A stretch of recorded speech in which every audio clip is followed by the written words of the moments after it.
아들 민혁이가 한 달 예정으로 해외 출장을 떠난 지 일주일이 흐른 날이었습니다. 녀석이 없는 집은 유독 넓고 조용하게 느껴졌어요. 저는 매일같이 그랬듯 동이 트기도 전에 잠에서 깨어 남편의 사진이 놓인 작은 탁자 앞을 한참이나 서성였습니다. 사진 속 당신은 여전히 인자한 미소로 저를 보고 있었지만 더 이상 제 어깨를 다독여주지는 못했죠. 여보, 나 잘하고 있는 거 맞지요? 누구도 답해주지 않을 질문을 허공에 던지는 것으로 저의 하루는 시작되곤 했습니다. 아침을 차려 먹고 웬만한 집안일은 도우미 아주머니가 다녀가시니 할 일도 없어 거실 소파에 앉아 창밖을 내다보는 것이 일과의 전부였습니다. 저 창밖의 아파트 단지며 놀이터의 흙이며 전부 제 피 같은 돈으로 일군 아들의 세상이었지만 정작 저는 그 세상에 속하지 못한 이방인 같다는 생각을 자주 했습니다. 오전 10시쯤 되었을까요? 방문을 열고 나온 며느리 유진이가 기지개를 켜며 제게 다가왔습니다. 어머니, 일찍 일어나셨네요. 그 목소리에는 이제 막 잠에서 깨어난 사람 특유의 나른함과 함께 평소와 다른 종류의 살가움이 묻어 있었습니다. 저는 TV 리모컨을 만지작거리며 무심하게 대답했죠. 늘 이 시간에 일어나는 걸 유진이는 제 옆에 살짝 걸터 앉으며 팔짱을 끼는 신용까지 했습니다. 평소에는 거실에서도 마주치는 일이 거의 없는 아이였어요. 용건이 있을 때만 저를 찾았기에 이 아침의 친절이 낯설면서도 불편하게 다가왔습니다. 어머니, 오늘 뭐 특별한 계획 있으세요? 계획은 무슨? 늙은이가 매일 똑같지. 그럼 저랑 어디 좀 같이 가실래요? 저는 유진이의 얼굴을 빤히 쳐다보았습니다. 쇼핑몰에 올릴 가을 신상품을 직접 보고 떼와야 하는데 혼자 운전하고 짐을 들기가 버겁다는 것이 이유였습니다. 그러면서 어머니 집에만 계시면 답답하시잖아요. 바람도 쐬실 겸 같이 가요. 제가 동대문 가서 맛있는 것도 사드리고 예쁜 스카프도 하나 사드릴게요 라며 말꼬리에 꿀을 발라 속삭이더군요. 저는 며칠 전부터 욱신거리던 무릎을 슬며시 주무르며 말했습니다. 나는 무릎이 안 좋아서 오래 걷기 힘든데 너 혼자 다녀오는 게 낫지 않겠니? 제 말에 유진이의 입꼬리가 순간 미세하게 굳어지는 것을 놓치지 않았습니다. 하지만 이내 표정을 풀고는 더 애교 섞인 목소리로 저를 졸랐어요. 에이 어머니, 제가 다 모시고 다닐 건데 뭐가 걱정이세요? 짐도 잠깐만 봐주시면 되고 거의 차로 다닐 거라 괜찮아요. 네 어머니? 그네 하는 소리에 담긴 거절을 용납하지 않겠다는 은근한 압박감을 저는 이미 오래전부터 알고 있었습니다. 여기서 싫다고 버티면 분명 저 아이는 온종일 굳은 얼굴로 집안에 냉기를 뿌리고 다닐 테지요. 민혁이가 돌아왔을 때 어머니는 저랑 어디 같이 가는 것도 싫어하신다며 있지도 않은 사실을 부풀려 아들의 마음을 불편하게 만들지도 모릅니다. 결국 저는 길게 한숨을 내쉬며 고개를 끄덕일 수밖에 없었습니다. 알았다. 그럼 준비하고 오너라. 제 대답에 유진이는 와, 신난다. 어머니 예쁘게 하고 나오세요. 라며 아이처럼 웃어 보이고는 자기 방으로 쏙 들어갔습니다. 그 뒷모습을 보며 저는 또 한 번 체념했습니다. 저 아이에게 저는 시어머니가 아니라 그저 필요할 때 쓰는 무료 노동력 그 이상도 이하도 아니라는 사실을요. 외출 준비를 마치고 현관에서 유진이를 기다리는데 거울에 비친 제 모습이 유독 처량하게 느껴졌습니다. 낡았지만 가장 편해서 아끼는 단화와 몇 년째 입고 있는 무채색 카디건. 유진이는 늘 제 옷차림을 보고 어머니, 요즘 누가 그런 옷을 입어요. 제가 나중에 옷 사드릴게요라고 말하곤 했지만 그 나중은 단 한 번도 오지 않았습니다. 잠시 후 화려한 원피스에 완벽한 화장을 하고 나타난 유진이는 저를 위아래로 훑어보더니 혀를 차더군요. 어머니, 제가 그 신발 좀 버리라고 말씀드리지 않았어요? 저는 발이 편한 게 최고다라며 짧게 대꾸하고 먼저 현관문을 열고 나섰습니다.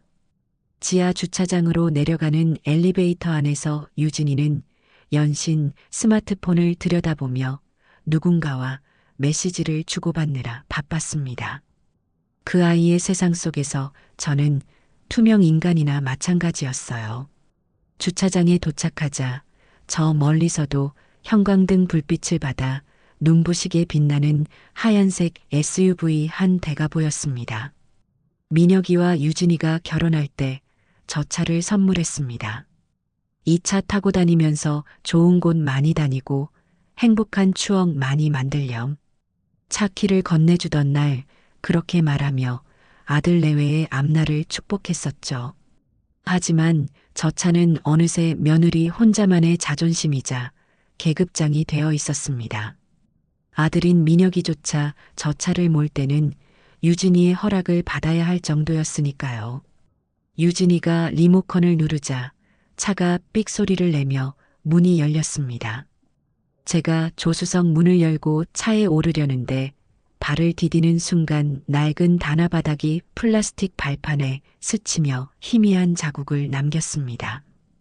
그 순간 운전석에 앉아있던 유진이의 목소리가 비수처럼 날아와 꽂혔습니다.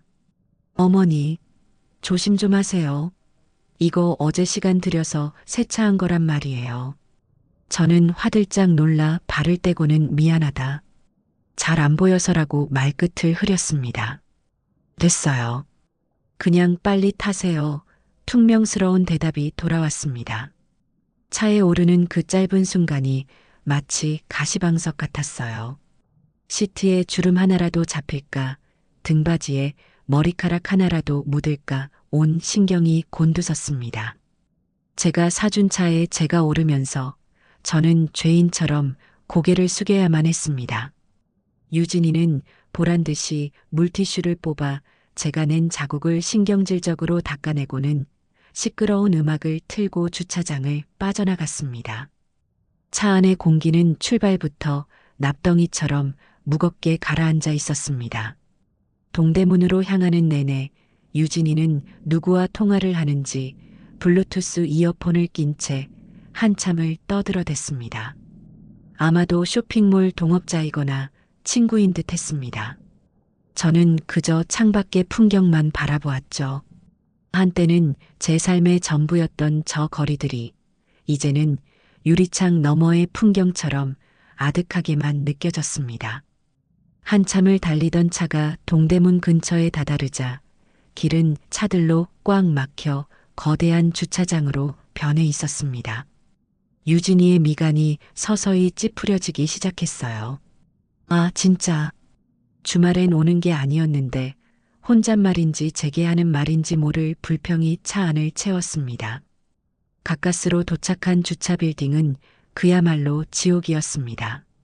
만차 표시등이 곳곳에서 번쩍였고 빈자리를 찾아 헤매는 차들이 거북이처럼 얽혀 있었죠. 우리는 3층 주차장을 너댓바퀴는 돌고 나서야 겨우 비어있는 공간 하나를 발견할 수 있었습니다. 유진이는 한숨을 푹 쉬며 말했습니다. 어머니랑 오니까 되는 일이 없네.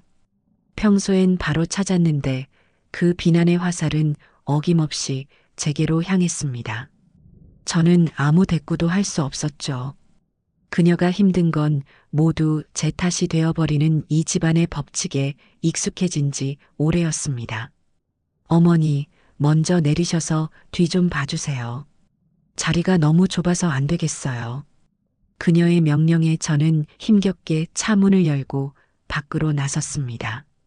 매캐한 배기가스와 사방에서 울리는 경적 소리에 머리가 핑 돌았죠. 아픈 무릎을 짚고 차 뒤로 걸어가는데 뒤에서 기다리던 차가 신경질적으로 빵 하고 경적을 울렸습니다. 유진이는 창문을 내리고 어머니, 좀 빨리빨리요. 뒷차 안 보여요? 라고 고함을 질렀습니다. 저는 당황해서 허둥지둥 손짓을 했지만 다리가 후들거려 제대로 서 있기도 힘들었습니다. 결국 유진이는 됐어요. 라며 차를 한 번에 밀어넣고는 시동을 꺼버렸습니다. 그녀의 얼굴에는 당신은 아무짝에도 쓸모없다는 표정이 역력했습니다. 저는 또 한 번 그녀의 세상에서 거추장스러운 짐이 되어버렸습니다. 차에서 내린 유진이는 아무 말 없이 빠른 걸음으로 쇼핑몰을 향해 걸어갔습니다. 저는 그 뒤를 절뚝거리며 따라가야 했죠. 시장에 들어서자마자 그녀는 오늘 저를 왜 데려왔는지 그 본색을 명확히 드러냈습니다. 한 가게에 들러 마음에 드는 옷 몇 가지를 고른 후 커다란 비닐봉지를 제게 툭 안겨주었습니다. 어머니, 이거 들고 여기 잠시만 서 계세요. 전 다른데 빨리 좀 보고 올게요. 거절할 틈도 없이 그녀는 인파 속으로 사라졌습니다. 처음에는 한두 개였던 짐은 시간이 지날수록 점점 늘어났습니다. 티셔츠 뭉치, 청바지 더미, 재킷들 비닐 손잡이가 손가락을 파고드는 고통보다 묵직한 짐의 무게가 무릎을 짓누르는 고통이 더 견디기 힘들었습니다. 그렇게 1시간을 넘게 짐꾼 노릇을 하고 있을 때였어요. 유진이는 또 다른 가게에서 잔뜩 싼 옷을 들고 와 제게 넘기려 했습니다. 제가 이미 들고 있는 짐이 너무 많아 잠시 머뭇거리는 사이 그만 손에서 힘이 풀려버렸습니다. 쇼핑백 하나가 바닥으로 쿵 소리를 내며 떨어졌고 그 안에서 곱게 포장되어 있던 새하얀 블라우스가 밖으로 툭 튀어나왔습니다. 바닥에 먼지가 하얀 옷에 거뭇하게 묻어버렸죠. 그 순간 유진이의 얼굴이 싸늘하게 굳었습니다. 그녀는 달려와 블라우스를 집어들고 손으로 먼지를 털어내며 저를 쏘아보았습니다. 어머니, 제가 이거 샘플이라 조심해야 한다고 말씀드렸잖아요. 미안하다. 나도 모르게 손에서. 이거 하나 제대로 못 드세요? 그냥 짐만 될 거면 뭐하러 따라오셨어요? 그녀의 목소리는 차갑고 날카로웠습니다. 주변의 상인들과 손님들이 힐끔거리는 시선에 얼굴이 화끈거렸습니다. 저는 입술을 깨물며 아무 말도 하지 못했습니다. 사과를 해봤자 소용없다는 것을 알기 때문이었죠. 그녀의 분노는 이미 시작되었고 그 분노가 어디까지 갈지 저는 짐작조차 할 수 없었습니다. 결정적인 사건은 그로부터 1시간쯤 더 흐른 뒤에 일어났습니다. 유진이는 젊은 여자들이 바글거리는 한 도매상점 앞에서 발걸음을 멈췄습니다. 그곳은 유독 인기가 많은 곳이라 계산하려는 줄이 가게 밖까지 길게 늘어서 있었죠. 유진이는 제 등을 떠밀며 말했습니다. 어머니가 줄 좀 서 계세요. 여긴 오래 걸릴 것 같으니까. 전 그동안 다른 디자인 좀 보고 올게요. 저는 이미 한계에 다다른 무릎의 통증을 애써 참으며 줄의 맨 끝에 섰습니다. 시간은 더디게 흘렀고 사람들의 열기와 소음 속에서 현기증이 날 지경이었어요.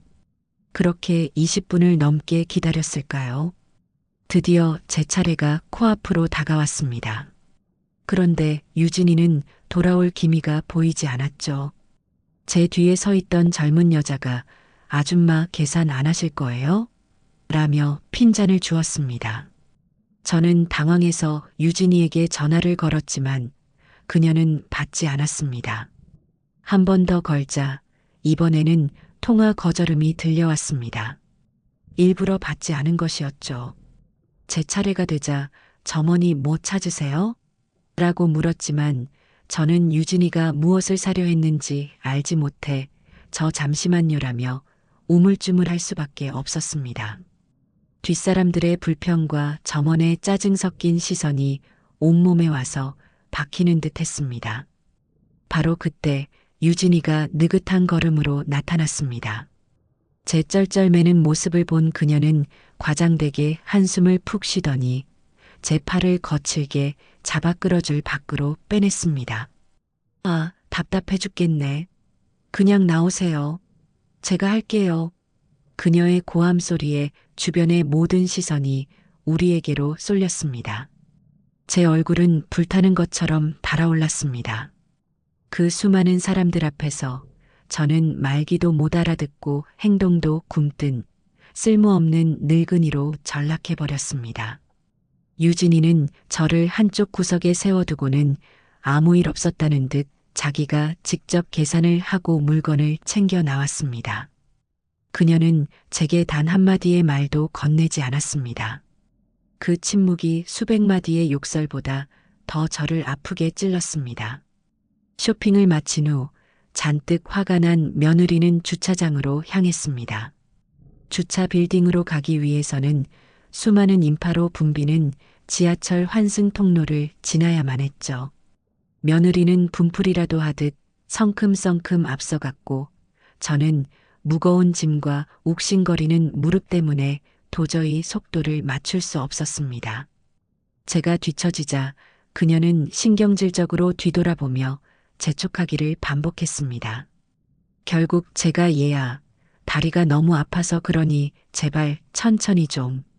이라고 애원하는 순간 며느리의 이성이 완전히 끊어져 버렸습니다. 그녀는 사람들로 북적이는 지하도 한복판에 우뚝 멈춰서더니 제게서 쇼핑백을 모조리 빼앗아 들고는 소리쳤습니다. 아, 진짜 못 참겠네. 걸음도 제대로 못 걸으실 거면 따라오질 마셨어야죠. 전 먼저 갈 테니 여기서 알아서 오세요. 그 말을 끝으로 며느리는 뒤도 돌아보지 않고 인파 속으로 자신의 몸을 던졌습니다. 차 키를 가진 채로요. 순식간에 그녀의 모습은 수많은 사람들의 물결 속으로 빨려 들어가 보이지 않게 되었습니다. 저는 텅 빈 손으로 낯설고 소란스러운 지하도 한가운데에 홀로 남겨졌습니다. 쌩쌩 지나가는 사람들은 그 누구도 고통 속에 서 있는 저를 주목하지 않았습니다.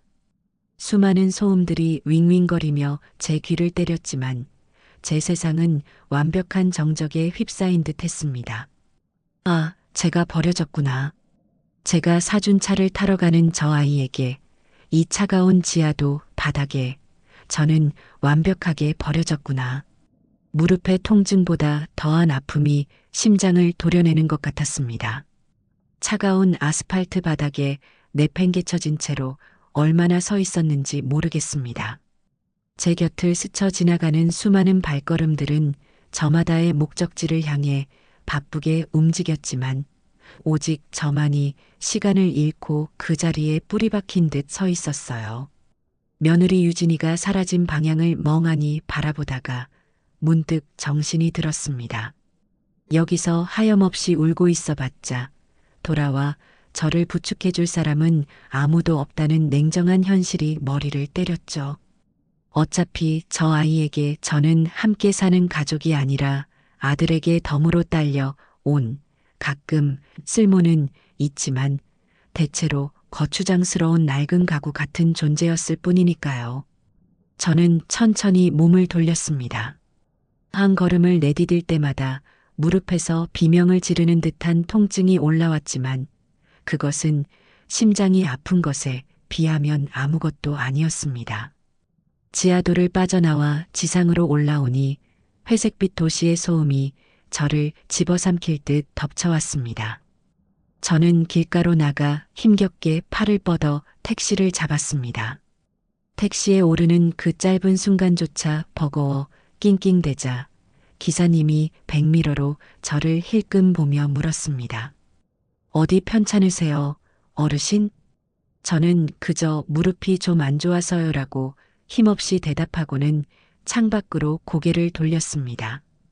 기사님은 아이고 저희 어머니도 무릎 때문에 고생이 많으신데 자식된 도리로 좋은 병원 모시고 가야 하는데 먹고 살기 바쁘다고 그것도 쉽지가 않네요라며 혼잣말처럼 의조렸습니다. 그 평범한 한탄이 제 가슴에는 수십 개의 바늘이 되어 박혔습니다. 저는 제 아들 민혁이를 그렇게 키우지 않았다고 생각했는데 결국 제 아들도 저 바쁜 기사님과 다를 바 없는, 어쩌면 그보다 더 못한 자식이 되어버린 것 같아 참을 수 없이 서글퍼졌습니다. 택시 창문에 비친 제 얼굴은 생기라고는 찾아볼 수 없는 늙은이의 모습 그대로였습니다. 수십 년의 세월을 오직 한 남자와 한 아들을 위해 살아온 결과가 고작 이것인가. 길바닥에 버려지는 신세라니. 억울함과 서러움이 파도처럼 밀려왔지만 이상하게 눈물은 나오지 않았어요. 눈물샘이 이미 오래전에 말라버렸거나 혹은 너무 깊은 배신감에 눈물마저도 길을 잃어버린 모양이었습니다. 익숙한 아파트 단지가 눈에 들어오자 저는 기사님께 세워달라고 말했습니다. 지갑에서 꼬깃꼬깃한 10,000원짜리 몇 장을 꺼내 요금을 치르고 차에서 내렸습니다. 현관문 비밀번호를 누르는 손가락이 미세하게 떨렸습니다. 삑삑삑 소리와 함께 문이 열리고 집 안으로 들어서자 예상과 다른 온기가 저를 맞았습니다. 어둡고 싸늘할 것이라 생각했던 집은 환하게 불이 켜져 있었고 거실에서는 요란한 예능 프로그램 소리가 흘러나오고 있었습니다. 그리고 소파 위에는 제가 겪은 지옥 같은 시간은 전혀 모른다는 듯 가장 편안한 자세로 누워 과일을 먹으며 TV를 보고 있는 며느리 유진이가 있었습니다. 얼굴에는 하얀 시트팩까지 붙인 채로 말입니다. 제가 현관에 서 있는 것을 발견한 유진이는 귀찮다는 듯 몸을 살짝 일으켰습니다. 그녀의 얼굴에는 걱정이나 안도의 기색이 전혀 없었습니다. 오직 자신의 휴식을 방해받은 것에 대한 짜증만이 묻어났죠. 어머니, 이제 오세요? 어디 갔다가 이제 오시는 거예요? 한참 전에 왔는데. 그녀의 목소리는 너무나도 평온하고 당당해서 순간 제가 겪은 일이 모두 꿈이었나 하는 착각마저 들었습니다. 저는 신발도 벗지 못한 채 먼지가 묻은 옷차림 그대로 현관에 서서 그녀를 바라보았습니다. 그리고 갈라지는 목소리로 겨우 입을 열었습니다. 네가 나를 거기다 버리고 오지 않았느냐. 제 말에 유진이는 먹던 포도를 내려놓고는 어이가 없다는 듯이 웃었습니다. 시트팩 때문에 입가가 우스꽝스럽게 일그러졌습니다. 버리다니요, 어머니. 말씀을 왜 그렇게 섭섭하게 하세요? 제가 언제 버렸다고요? 잠깐 기다리시라고 한 거지. 어머니가 하도 꾸물거리셔서 차 막히기 전에 먼저 온 거잖아요. 기가 막혔습니다. 자신의 행동을 정당화하는 것을 넘어 모든 잘못을 저의 느린 걸음 탓으로 돌리고 있었습니다. 저는 한 걸음 집 안으로 들어서며 말했습니다. 내가 무릎이 아파서 천천히 좀 가자고 그리 애원을 했는데 그걸 뿌리치고 너 혼자 가버린 걸 그렇게 말하면 다란 말이냐? 그러자 유진이는 이제는 아예 소파에서 등을 떼고 저를 똑바로 쳐다보며 말했습니다. 그녀의 목소리에는 날이 서 있었고 눈에는 일말의 죄책감도 없이 오직 귀찮음과 분노만이 가득했습니다. 아, 진짜 피곤하게 하시네. 그래서요? 제가 거기서 어머니랑 같이 밤새도록 서 있기라도 했어야 한다는 말씀이세요? 그리고 그렇게 늦게 오실 거면 저한테 전화라도 한 통 하셨어야죠. 다 큰 어른이 지하철역에서 집 하나 못 찾아오세요? 제가 어머니 보모는 아니잖아요. 보모. 그 단어가 제 심장에 비수처럼 날아와 박혔습니다. 아, 저 아이는 저를 이렇게 생각하고 있었구나. 어미가 아니라 돌봐야 할 짐 귀찮은 보모 노릇을 하게 만드는 늙은 짐짝으로 여기고 있었던 겁니다. 그 순간 제 머릿속에서 무언가 툭 하고 끊어지는 소리가 났습니다.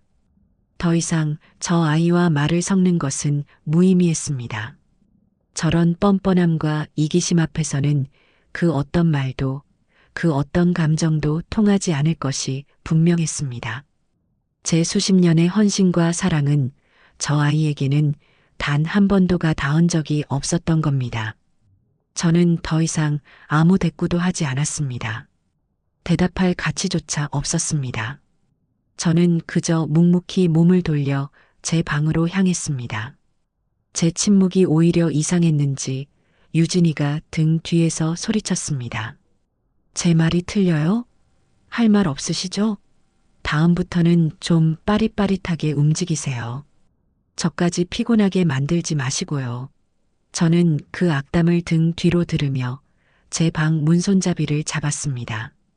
그리고 문을 열고 안으로 들어가 쾅 소리가 나도록 세게 닫아버렸습니다. 문을 잠그는 둔탁한 금속음이 저와 유진이 사이의 모든 관계가 끝났음을 알리는 장송곡처럼 들렸습니다. 방 안에 들어온 저는 한동안 문에 기댄 채 가쁜 숨을 몰아쉬었습니다. 온몸이 부들부들 떨렸습니다. 분노와 모멸감에 질식할 것 같았습니다. 저는 방 한쪽에 고이 모셔둔 남편의 사진 앞에 조용히 주저앉았습니다. 저는 사진 속 당신의 얼굴을 하염없이 바라보며 떨리는 목소리로 말을 건넸습니다. 여보, 다 봤지? 내가 오늘 뭘 보고 무슨 말을 들었는지 당신도 다 봤을 거 아냐? 내가 틀렸어.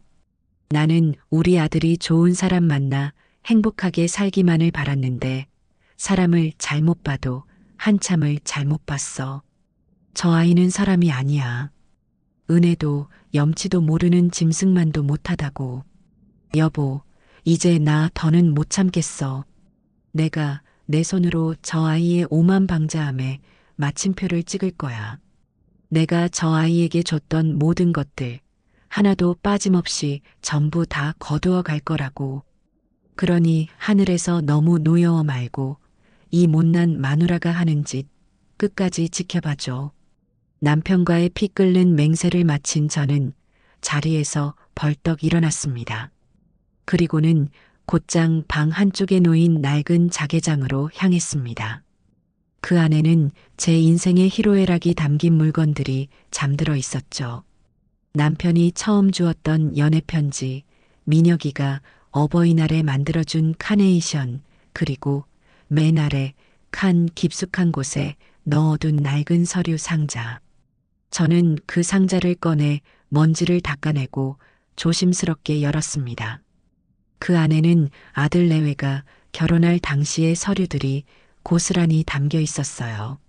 아파트 매매 계약서, 그리고 그 아래에 제가 찾던 것이 있었습니다.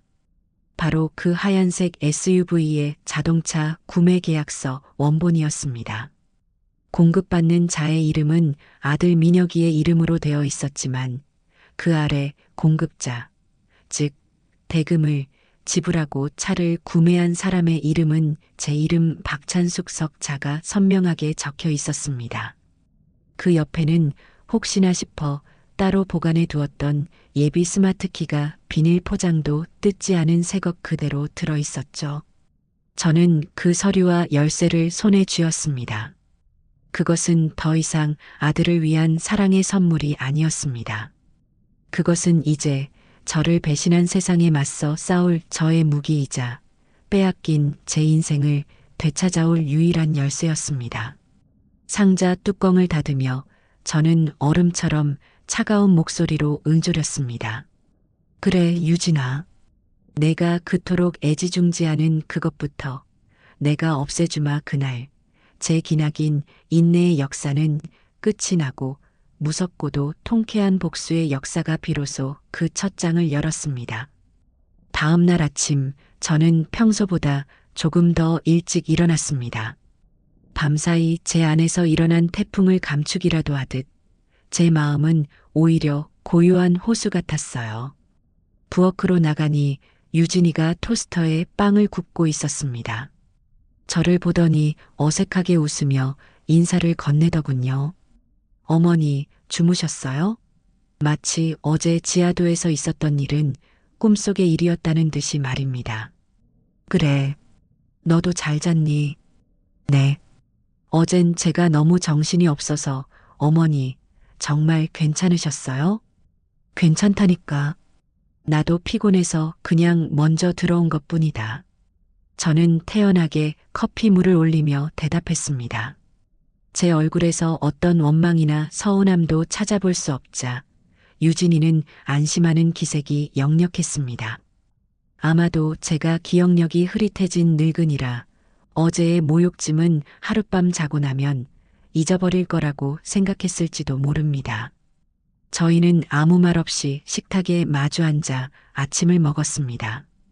유진이는 새로 산 옷들을 오늘 쇼핑몰에 올려야 한다며 신나게 떠들어댔고 저는 그저 고개를 끄덕이며 간간히 추임새를 넣어주었죠.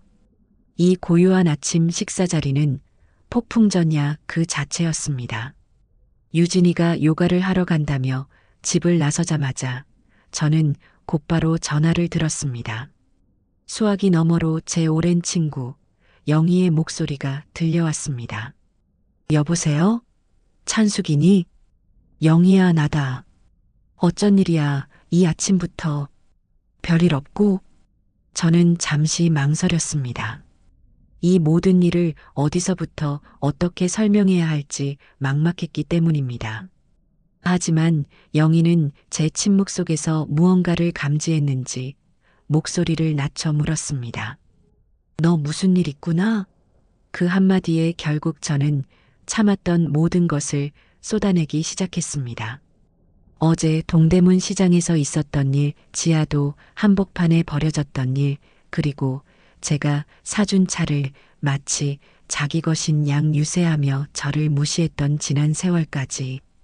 제 이야기가 길어질수록 수화기 너머 영희의 숨소리는 점점 거칠어졌습니다. 모든 이야기를 마쳤을 때 영희는 한동안 말이 없었습니다. 그리고는 마른 욕설을 내뱉으며 소리쳤죠. 야, 박찬숙, 너 그걸 여태껏 참고 살았단 말이냐? 당장 그 집에서 나와. 그 쌍화차 같은 것하고는 한 하늘 아래서 같이 숨 쉬는 것도 아깝다. 친구의 분노는 마치 제 마음인 양 뜨거웠습니다. 저는 차분하게 제 계획을 말했습니다. 그 차 제가 팔아버릴 거라고요. 그래, 잘 생각했다. 그년이 제일 아끼는 게 그거라며? 아주 잘근잘근 밟아줘야지. 근데 그거 아들 녀석 명의로 되어 있다며. 내가 팔 수 있겠어? 그래서 내 도움이 좀 필요하다, 영희야. 저는 영희에게 중고차 딜러로 일한다는 조카의 이야기를 꺼냈습니다. 영희는 무릎을 탁 치며 아, 맞다. 우리 현수, 잠깐만 기다려봐. 내가 당장 연락해주마. 라며 전화를 끊었습니다. 10분도 채 지나지 않아 영희에게서 다시 전화가 왔습니다. 조카인 현수 씨와 이야기가 되었으니 오늘 오후에 저희 집 근처 카페에서 만나자는 것이었습니다. 오후 2시 유진이가 아직 돌아오지 않은 것을 확인하고 저는 약속 장소로 향했습니다. 카페에 들어서자 영희를 꼭 닮아 선하게 생긴 젊은 청년이 저를 보고 깍듯하게 일어나 인사를 했습니다. 영희의 조카 현수 씨였습니다. 저는 자리에 앉아 그에게 다시 한번 자초지종을 설명했습니다. 제 이야기를 듣는 내내 현수 씨의 표정은 놀라움과 안타까움, 그리고 분노로 계속해서 바뀌었죠. 어르신 정말 고생 많으셨겠습니다. 그는 진심으로 저를 위로해 주었습니다. 그리고는 곧바로 전문가의 얼굴로 돌아와 제가 가져온 서류들을 꼼꼼히 살폈습니다. 어르신께서 구매하신 게 확실하네요. 계약서 원본도 있고 하지만 명의가 아드님 앞으로 되어 있어서 절차가 조금 필요합니다. 현수 씨는 몇 가지 방법을 설명해 주었습니다. 가장 확실한 것은 아들인 민혁이에게 연락해서 위임장을 받는 것이었지만 그건 불가능한 일이었죠. 그는 잠시 고민하더니 조심스럽게 입을 열었습니다. 혹시 아드님의 인감도장이랑 인감증명서 가지고 계신지요? 저는 고개를 끄덕였습니다. 민혁이는 장기 출장을 가거나 할 때 혹시 모를 급한 일에 쓰라며 제게 인감도장과 여분의 인감증명서를 맡겨놓곤 했습니다. 어머니가 저희 집 재산 관련해서는 알아서 다 다 처리해 주세요. 아들의 그 믿음이 이제는 며느리를 향한 비수가 될 참이었습니다. 그럼 됐습니다. 어르신, 제가 필요한 서류 양식을 준비해 드릴 테니 인감 도장만 찍어서 주시면 나머지는 제가 다 알아서 처리하겠습니다.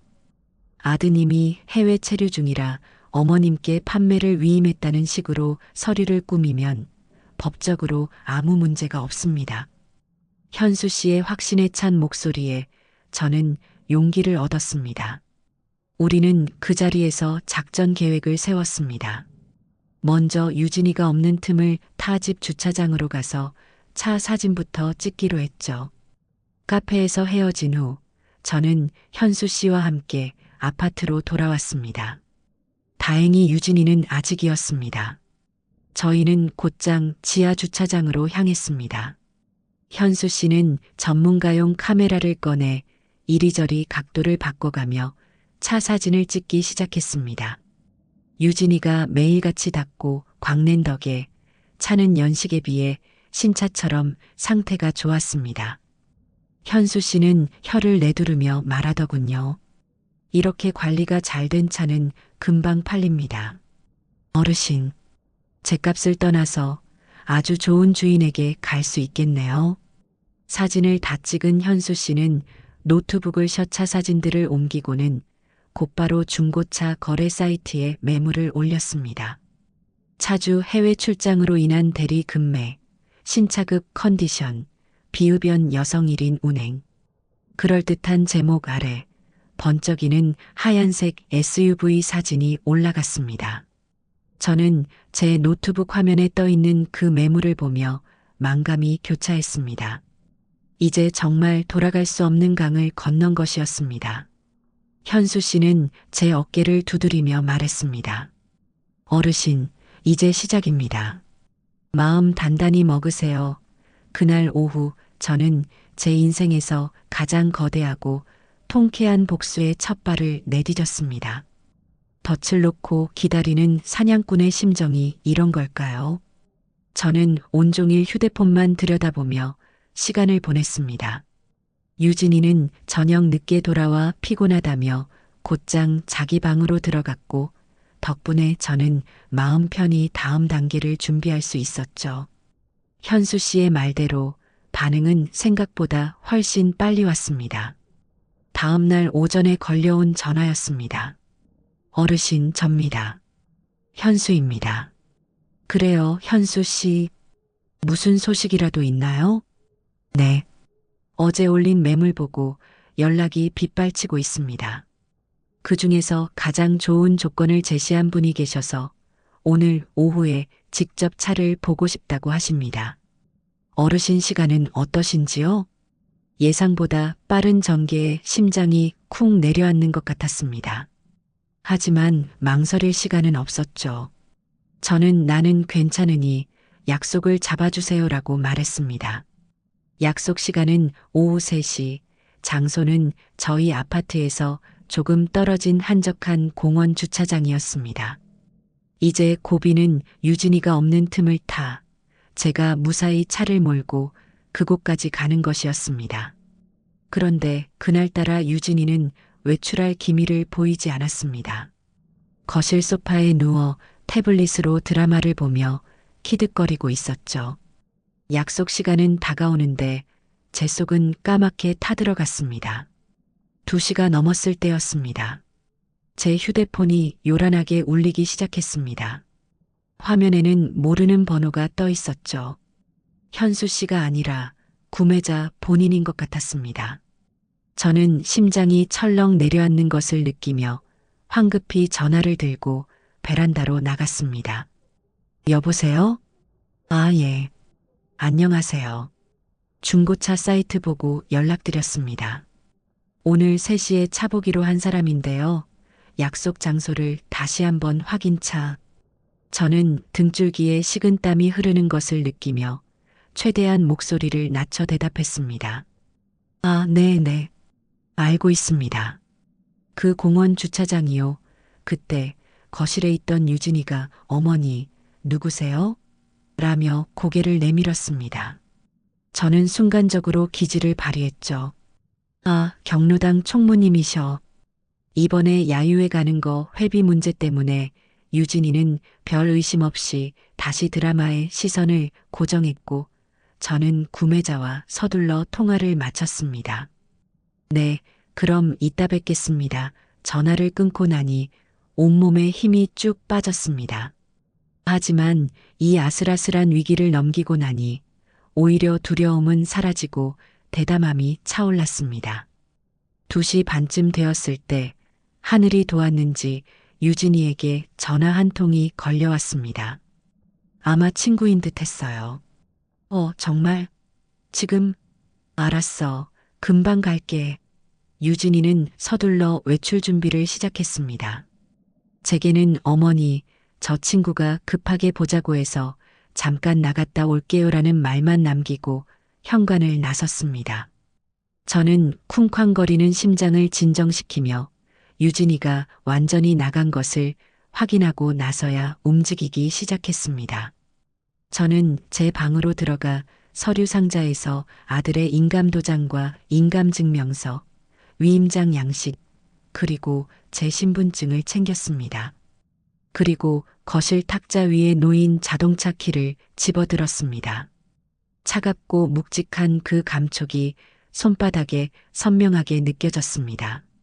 주차장으로 내려가 하얀색 SUV의 운전석에 앉았습니다.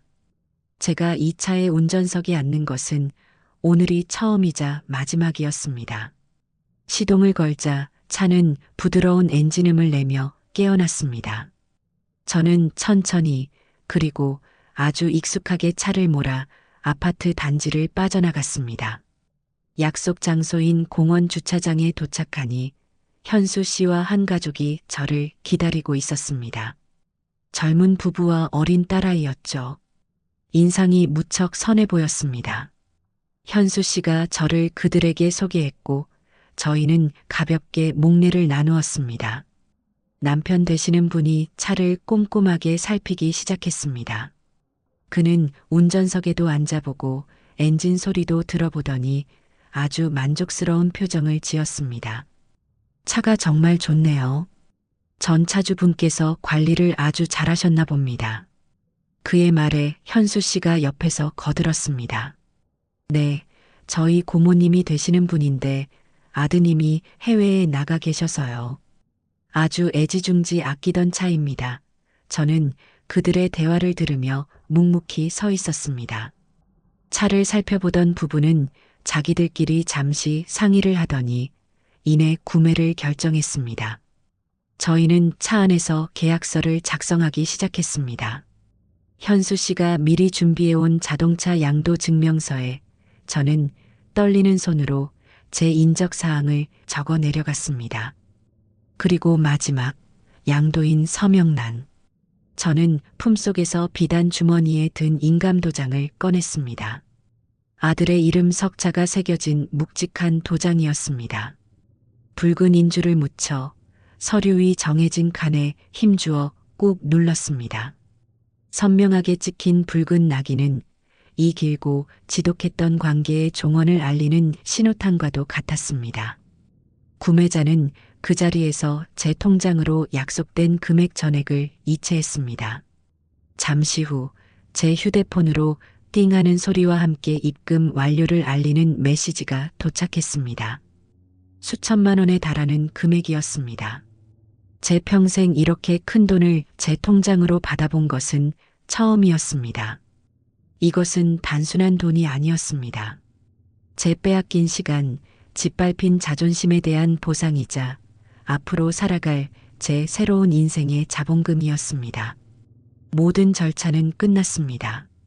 거래는 성공적으로 성사되었습니다. 모든 서류 절차가 끝나고 저는 운전석에서 내려 구매자에게 스마트키를 건넸습니다. 유진이가 매일같이 반짝반짝 닦아 자신의 분신처럼 여기던 바로 그 열쇠였습니다. 젊은 부부는 연신 고맙다고 인사를 했고 어린 딸아이는 새로운 차가 생겼다며 신나게 뒷좌석에 올라탔습니다.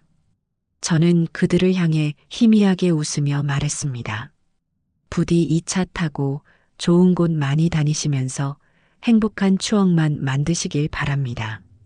그것은 진심이었습니다. 차에는 아무런 죄가 없으니까요. 그저 주인을 잘못 만났을 뿐. 부부는 제게 다시 한번 고개를 숙여 보이고는 차에 올라탔습니다. 익숙한 엔진음과 함께 하얀색 SUV는 천천히 주차장을 빠져나갔습니다. 저는 그 차가 제 시야에서 완전히 사라져 작은 점이 될 때까지 그 자리에 우두커니 서서 바라보았습니다. 이제 정말 모든 것이 끝났다는 생각에 다리에 힘이 쭉 풀리는 것 같았지만 동시에 기묘한 해방감이 온몸을 감쌌습니다. 저는 현수 씨에게 몇 번이고 고맙다는 인사를 하고 그와 헤어졌습니다. 그리고는 곧장 택시를 타고 은행으로 향했습니다. 이제부터는 미리 세워둔 마지막 계획을 실행에 옮길 차례였습니다. 은행에 도착한 저는 번호표를 뽑고 차례를 기다렸습니다. 창구에 앉아 방금 입금된 돈의 대부분을 다른 은행의 제 비상금 통장으로 이체하고 그중 일부는 현금으로 인출했습니다. 두툼한 현금 뭉치를 가방 깊숙한 곳에 넣으니 비로소 제 자유가 손에 잡히는 듯한 실감이 들었습니다. 은행을 나온 저는 집으로 돌아가지 않았습니다. 택시를 잡아타고 친구 영희의 집 주소를 불렀죠. 영희네 집에 도착하니 그녀는 현관문 앞에서 저를 기다리고 있었습니다. 제 얼굴을 보자마자 영희는 다 끝난 게냐? 라고 물었고 저는 말없이 고개를 끄덕였습니다. 영희는 제 손을 꽉 잡으며 잘했다. 박찬숙. 정말 잘했어. 이제부터는 아무 걱정 말고 이 늙은이만 믿어. 라며 저를 집 안으로 이끌었습니다. 영희의 집은 낡고 좁았지만 그 어떤 궁궐보다도 아늑하고 편안하게 느껴졌습니다. 저는 거실 한쪽에 미리 가져다 두었던 제 작은 짐가방을 내려놓았습니다. 그리고 소파에 앉아 제 인생에서 가장 중요한 의식을 치렀습니다. 바로 휴대폰 전원을 끄는 것이었죠.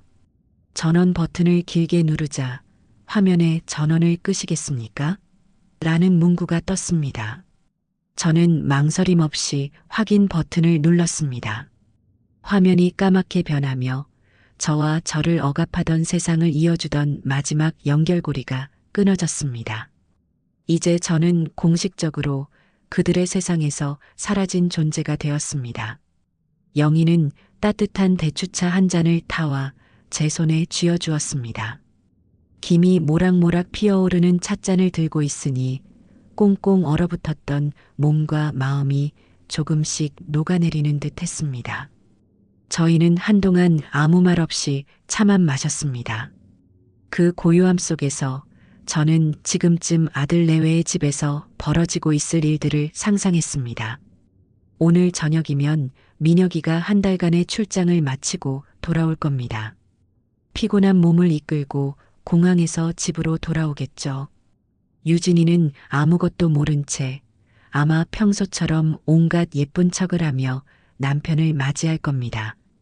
그리고 저녁을 먹고 혹은 주말 계획을 세우며 차를 쓸 일이 생기겠죠. 유진이는 당연하다는 듯 탁자 위를 보겠지만 그곳에 있어야 할 자동차 키는 없을 겁니다. 처음에는 민혁이가 어디 다른 곳에 둔 줄 알겠죠. 하지만 온 집안을 다 뒤져도 키가 나오지 않으면 그제야 주차장으로 내려가 볼 겁니다. 그리고 텅 비어있는 주차 공간을 발견하는 순간 유진이의 얼굴은 하얗게 질려버리겠죠. 그녀는 분명 차를 도난당했다고 생각하며 길길이 날뛸 겁니다. 경찰에 신고를 하고 보험사에 연락을 하고 온갖 소란을 피우겠죠. 그리고 그 과정에서 저 또한 집에 없다는 사실을 깨닫게 될 겁니다. 처음에는 제가 찜질방이라도 간 줄 알겠지만 제 휴대폰 전원이 꺼져 있다는 사실을 알게 되는 순간 유진이의 머릿속은 복잡한 퍼즐로 뒤엉키기 시작할 겁니다. 하지만 민혁이는 다르겠죠. 아들은 제 아들이니까요. 차가 없어진 것과 엄마가 사라진 것. 이 두 가지 사건이 우연이 아니라는 것을 그는 본능적으로 직감할 겁니다. 그리고 엄마인 제가 왜 그래야만 했는지 그 이유를 찾기 위해 아내인 유진이를 추궁하기 시작하겠죠.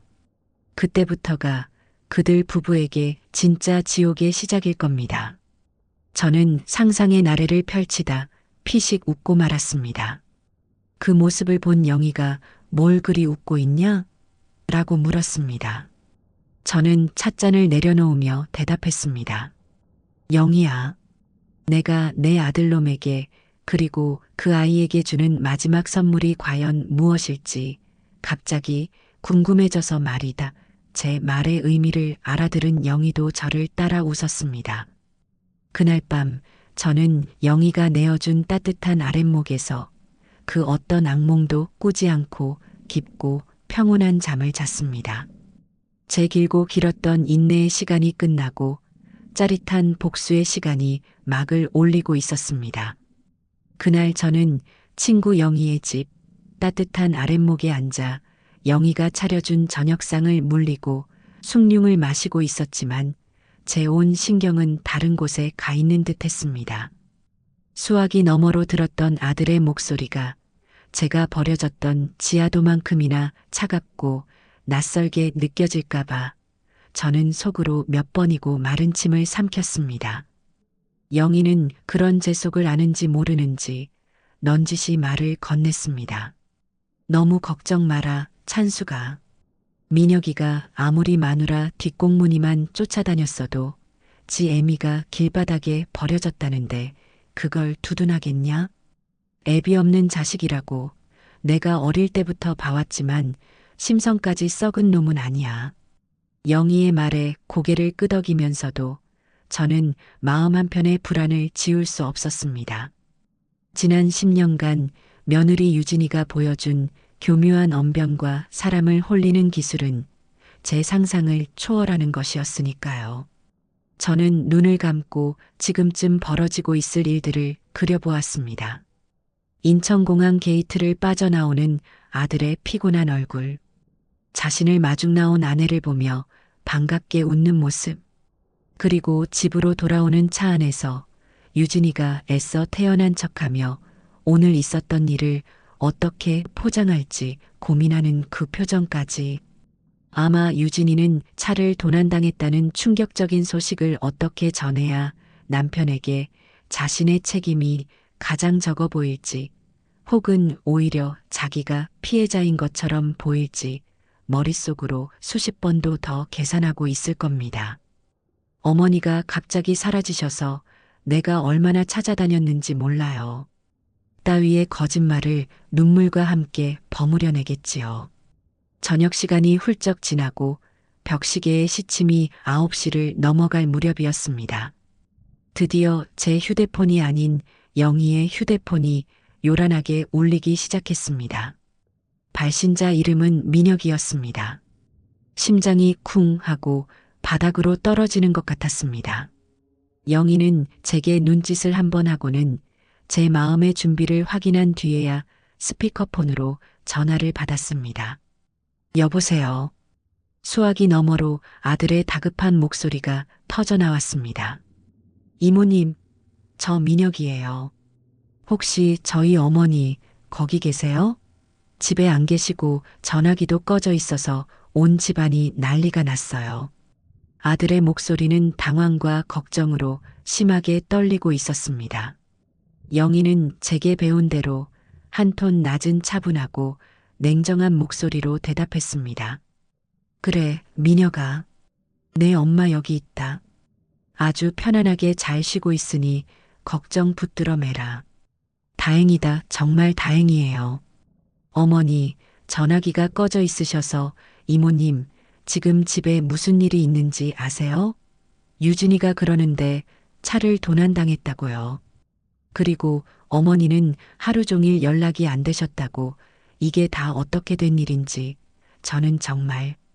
아들의 말은 두서가 없었고 그 혼란 속에서 저는 유진이가 제게 했던 거짓말을 그대로 아들에게 옮겼음을 알 수 있었습니다. 영희는 그런 아들의 말을 차갑게 끊었습니다. 글쎄다. 그건 내 엄마한테 직접 들어야 하지 않겠니? 내가 이리로 오너라. 와서 내 눈으로 직접 보고 내 귀로 직접 들어야 할 게다. 내 마누라 입에서 나오는 소리만 듣고 모든 걸 판단할 셈이냐? 영희의 날카로운 일침에 아들은 잠시 말을 잇지 못했습니다. 그리고는 네, 이모님. 지금 바로 가겠습니다라는 말을 남기고 전화를 끊었습니다. 30분쯤 지났을까요? 마치 시간이 멈춘 듯한 정적 속에서 현관문 초인종이 요란하게 울렸습니다. 영희가 문을 열자 밖에는 땀과 걱정, 그리고 알 수 없는 분노로 범벅이 된 아들 민혁이가 서 있었습니다. 그는 저를 발견하자마자 방 안으로 뛰어들어오려 했지만 저는 숭늉 그릇을 내려놓으며 차갑게 말했습니다. 거기 앉거라. 제 목소리에는 평소의 온기가 전혀 없었습니다. 서늘하기까지 한 제 기세의 민혁이는 마치 처음 보는 사람을 대하듯 흠칫하며 문지방에 걸터 앉았습니다. 어머니, 이게 다 어떻게 된 거예요? 유진이는 집에서 거의 실신 직전이에요. 차는 없어지고 어머니는 연락도 안 되고 저한테 왜 이러시는 거예요? 아들의 목소리에는 저에 대한 원망까지 섞여 있었습니다. 저는 그런 아들의 모습을 보며 유진이가 얼마나 성공적으로 제 아들을 세뇌시켰는지 깨달을 수 있었습니다. 민혁아, 저는 아들의 말을 끊고 나지막이 불렀습니다. 내가 묻는 말에 사실대로 대답하거라. 내 처는 내게 뭐라고 하더냐? 아주 자세하게 토씨 하나 빼놓지 말고 전부 다 말해보거라. 아들은 주저하며 입을 열었습니다. 그가 전하는 이야기는 제 상상보다 훨씬 더 악랄하고 치밀했습니다. 유진이는 제가 아침부터 컨디션이 안 좋아 보이기에 기분 전환이라도 시켜드릴 겸 함께 시장에 갔다고 합니다. 그런데 시장에서 제가 갑자기 사람 많은 곳은 답답해서 싫다. 먼저 들어가겠다며 혼자 사라져버렸다고 했습니다. 자신은 제가 걱정되어 온 시장을 다 뒤지고 혹시나 싶어 집에도 몇 번이나 전화를 걸었지만 제가 받지 않았다고 눈물 콧물을 쏟으며 제 아들에게 매달렸다고 합니다. 그리고 저녁 늦게 지쳐서 집에 돌아와 보니 주차장에 있어야 할 차가 감쪽같이 사라져 있었다고. 그래서 자기는 제가 나쁜 사람들에게 납치라도 당한 줄 알고 경찰에 실종 신고까지 하려던 참이었다고 아주 그럴듯한 소설을 써내려갔다고 했습니다. 저는 모든 이야기를 묵묵히 들은 후 기가 막혀 헛웃음이 나왔습니다. 제 웃음소리에 아들은 어머니, 지금 웃음이 나오세요? 라며 화를 냈습니다.